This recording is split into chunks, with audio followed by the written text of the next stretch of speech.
So ఇక్కడ ఇచ్చేసిన media మిత్రులందరికీ thank you so much. And ఎప్పుడైనా కానీ లైక్ ఫ్రెండ్స్ కానీ ఇక్కడ ఉన్న వాళ్ళందరూ ఫ్రెండ్స్ ఫ్యామిలీ మెంబర్సే. సో ఒక చిన్న స్థాయి నుంచి స్ట్రగ్లింగ్ స్టేజ్ నుంచి ఎవరైనా ఫస్ట్ సినిమా తీయంగానే మన చుట్టుపక్కల ఫ్రెండ్స్ ఫ్యామిలీస్ అరే మా వాడు సినిమా తీసిండ్రా రాబాయ్ మా దోస్తుగాడు అని చెప్పేసి ఇక్కడ ఎంతోమంది వచ్చిన వాళ్ళు ఉన్నారు. సో వాళ్ళందరికీ థ్యాంక్ యూ సో మచ్ మా సైదుల్ని ఎంకరేజ్ చేసినందుకు. ఎందుకంటే మీరే ధైర్యం. సో ఆ ధైర్యంతోనే ముందుకు వెళ్తూ ఉంటాం. అలాగే సైదులకి అండ్ మా డైరెక్టర్ గారికి అండ్ ప్రొడ్యూసర్ గారు అందరికీ ఇక్కడ ఎంతమంది ఫ్యామిలీస్ ఉన్నారు అందరికీ థ్యాంక్ యూ సో మచ్ వచ్చి ఎంకరేజ్ చేస్తున్నందుకు అండ్ మీడియా మిత్రులకి.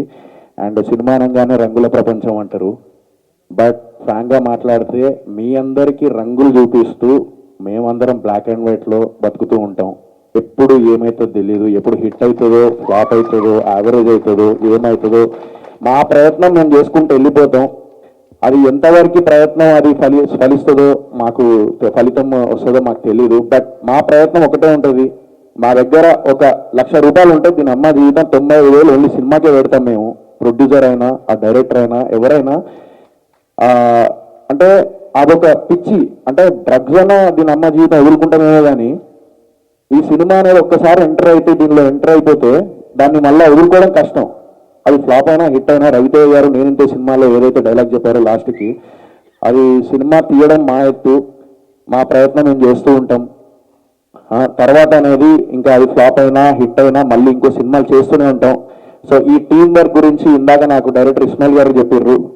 సో అదే తపనతోని అదే పట్టుదలతోని ఈ టీం అందరూ కష్టపడి ఈ సినిమా చేసిర్రు. ఆ సినిమా పేరు రాధాకృష్ణ 1980s.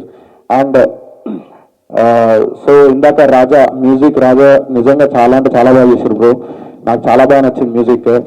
అండ్ బడ్జెట్ కూడా ఒక బడ్జెట్ చెప్పారు ఇందాక. Don't want reveal that budget, but ఆ బడ్జెట్లో ఇంతమంది లైక్ టీం అందరు కలిసి ఒక టీం వర్క్గా ఇందాక చెప్పినా కదా మీ అందరికి రంగు అంటే వెళ్ళి ఒక ఎంటర్టైన్మెంట్ సినిమా అంటేనే ఒక ఎంటర్టైన్మెంట్. ఆ ఎంటర్టైన్మెంట్ లవ్ స్టోరీ అవ్వచ్చు, థ్రిల్లర్ అవ్వచ్చు, హారర్ అవ్వచ్చు, ఏదైనా అవ్వచ్చు, బట్ ఎమోషనల్ లవ్ స్టోరీ తీసిర్రు. సో ఐ హోప్ ఈ సినిమా మీ టీం అందరికీ సుధాకర్ గారికి కూడా మంచి ఒక సినిమా మంచి డబ్బులు రావాలని మనస్ఫూర్తిగా కోరుకుంటున్నాను. And Ismail all the very best Ismail bhai. And మా సైదులు హీరో సో అండ్ బ్రహ్మరామిని సో మీకు కూడా ఆల్ ది వెరీ బెస్ట్ ఇద్దరికి. అండ్ స్టోరీ ఉన్నప్పుడు మంచి స్టోరీ ఉన్నప్పుడు ప్రొడ్యూసర్స్ దొరకరు. ఏదన్నా సినిమా వచ్చింది అవకాశం చేద్దాం అనుకునే మంచి స్టోరీ దొరకదు. కానీ మంచి స్టోరీ ఉన్నప్పుడు ప్రొడ్యూసర్ దొరికితే మా ఉన్న దాంట్లో చేద్దాము అని చెప్పేసి ఒక బెస్ట్ ఇచ్చే అవుట్పుట్ అనేది ఏదైతే ఉంటుందో ఒక డైరెక్టర్కి అది ఇప్పుడు ఆ బెస్ట్ ఇస్మాయిల్ గారు ఇచ్చిర్రు. So thank you so much to each and every one. So ఇలాగే ముందు చిన్న సినిమాల్ని ఎంకరేజ్ చేస్తూ ఆడియన్స్ ముందుకు తీసుకెళ్లాలని మనస్ఫూర్తిగా కోరుకుంటున్నాను. అండ్ ఈ మధ్య లైక్ అన్ని జరుగుతున్నాయి. లైక్ అందరికి తెలిసిందే మీడియా మనం అందరం ఒకటే ఫీల్డ్లో ఉన్నాము. సో లైక్ మనం అందరం బ్రతికేది ఒకటే దాని మీద సినిమా. సో దీని మీదనే బ్రతుకుతున్నాం. సో మీడియా మిత్రులందరికీ and at the same time మన ఈ ట్రోలర్స్ కానీ లేకపోతే ఈ బయట సోషల్ మీడియాలో కానీ ఎక్కడైనా ఈ సినిమా వాళ్ళని కొంచెం ఇదిగా చేయడం ట్రోలింగ్ చేయడం అలాంటివి చేస్తే వాళ్ళ ఫ్యామిలీ అండ్ లైక్ యూనో వాళ్ళ ఫ్రెండ్స్ అరే ఇది వచ్చింది చూడరా అది అన్నప్పుడు ఎంత బాధ ఉంటుందంటే, ఎందుకంటే సినిమా అనేది ఒక స్ట్రగుల్ తీసేటప్పుడు. అలాంటి టైంలో మళ్ళీ ఇవన్నీ చేస్తూ ఉంటే ఒక మనిషిగా ఈ సొసైటీలో బ్రతకాలంటేనే కింద మీద అవుతూ ఉంటాం.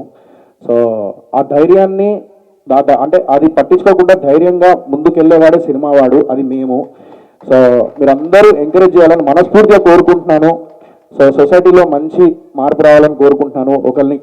ఒకరిని ఎంకరేజ్ చేయకపోయినా పర్లేదు, బట్ కించపరచొద్దని మనస్ఫూర్తిగా కోరుకుంటున్నాను. ఈ మధ్య జరిగే అన్ని అదే జరుగుతున్నాయి. హరిశంకర్ గారు కూడా అదే అన్నారు.